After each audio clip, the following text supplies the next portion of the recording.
Yo, what's up? Happy New Year sa ating lahat mga gar.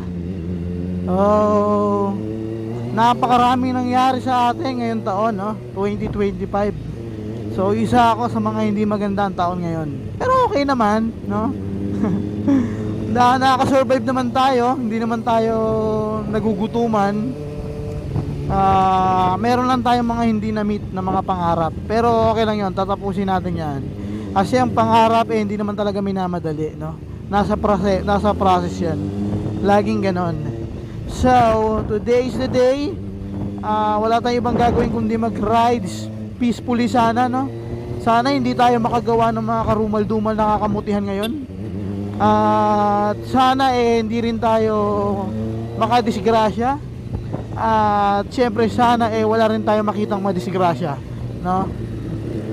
So yun, ingat sa atin lahat, ride safe yung mga bumabiyahe ngayon. Lagi natin tatandaan na isa lang ang buhay, huwag gayahin ang kamote na yun. Ang gamit nga pala natin, walang iba kundi ZX4RR, no? Si Bravo. Bihira talaga natin magamit to. Biruin mo, lampas ng taon na siya, mag-isa't kalahating taon na, pero 3,000 pa lang yung kanyang odometer.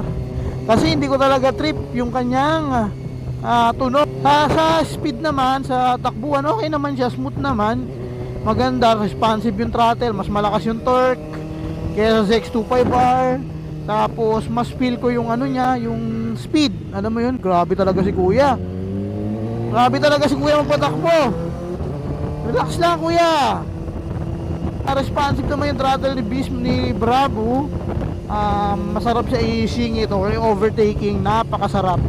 Kaya nga lang nahihinaan ako sa tunog.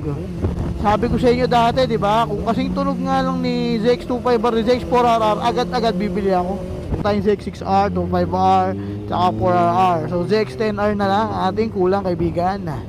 Sana naman makukuha na natin yan, no, ngayong taon. Actually nagbabalak nga sana kayong bumili. Ito talaga nagbabalak na ako bumili ng ZX10R. Ready naman na yung yung pera, kaya lang wala na kaming kakainin bukas. So ganun yung mga senaryo, no? Kaya sa ngayon, tignan muna natin kung ibibigay talaga sa atin ng Diyos, no? Kasi lahat yan dapat pinagdadasal natin, hindi lang basta-basta. Sabi nga ng misis ko, pagdasal ko daw muna kung para sa akin ba talaga yung ZX10R o hindi. Yeah.